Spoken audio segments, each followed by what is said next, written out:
BLM and Antifa have run into a problem. They got some initial support from the public, but it has largely gone away. Now, they do seem to have a new strategy that they're developing, one that's fairly Machiavellian. First, we need to understand that they want to influence the world, right? They see things wrong with it, things they're outraged about, and now they want power to accomplish the things they want. Now, in the past, BLM could hit the streets. They would talk to normal people. They'd say, hey, you think Black Lives Matter, right? And the normal person would say, sure, yeah, Black Lives Matter. After all, everyone matters. And then they would also walk up to normal people and they'd say, hey, we're Antifa, anti-fascists. You support us, right?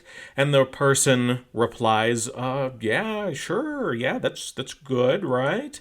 Now, BLM and Antifa, they thought they were winning because of this. They thought that once you got normal people to say they supported them, everything would change. After all, if everyone's on your side, it's easy to get changes pushed through in a democracy, right?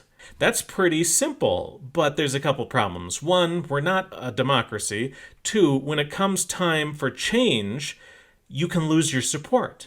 When they want to get normal people to do something or to be affected by change, people are hesitant. BLM supporter might say, hey, white person, we need to radically alter our society to make it more fair, equitable, and peaceful. Lots of words.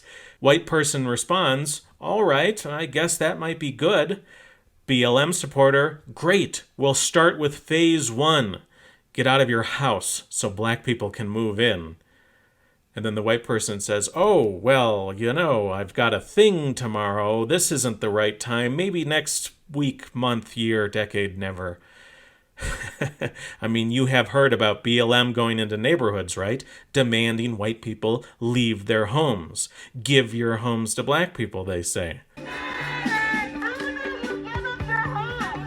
They had huge support among a lot of these people, but when they went to those people and asked them to follow through on that support by providing their homes to black people, whoosh, that's when the support vanishes.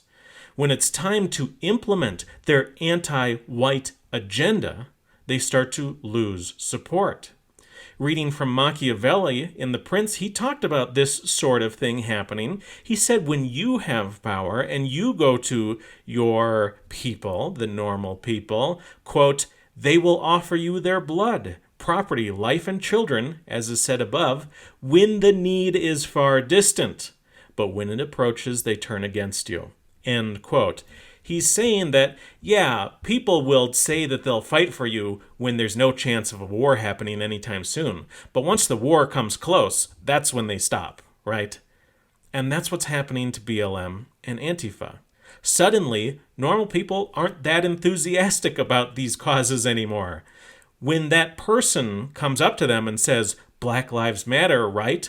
A lot of them will respond, no, all lives matter, which is a rejection of the initial claim and the substitution of a new claim. They're not going to simply go along with and agree with some of these things anymore.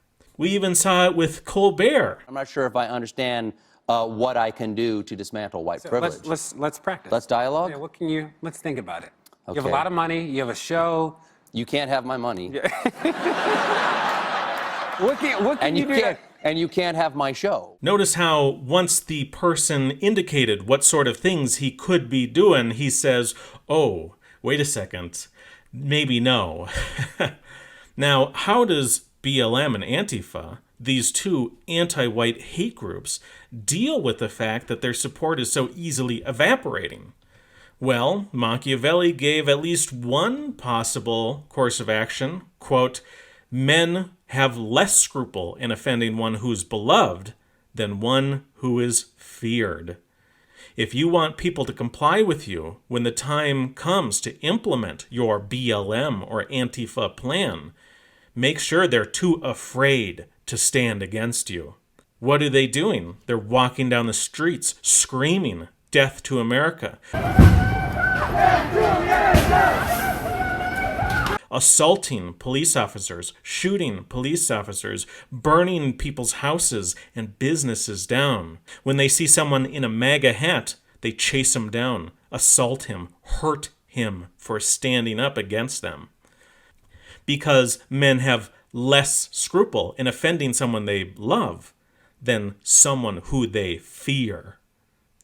Remember, YouTube doesn't push any of my videos out to new people. Take a look at this. Pretty much only my subscribers see them, and then the few people who aren't my subscribers are mostly people that my subscribers are linking this to. They're showing their friends and family.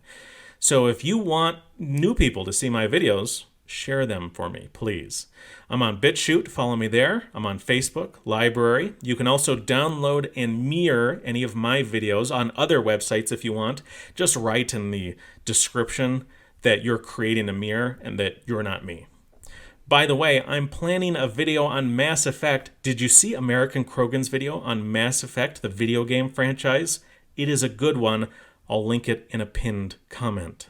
What do we protect? You said black criminals. What do we protect? Black criminals. What do we protect? Black criminals. Do you know that you are living in a historically black neighborhood right now? Do you know that? Do you know that before Joe White last came here, this was all black people?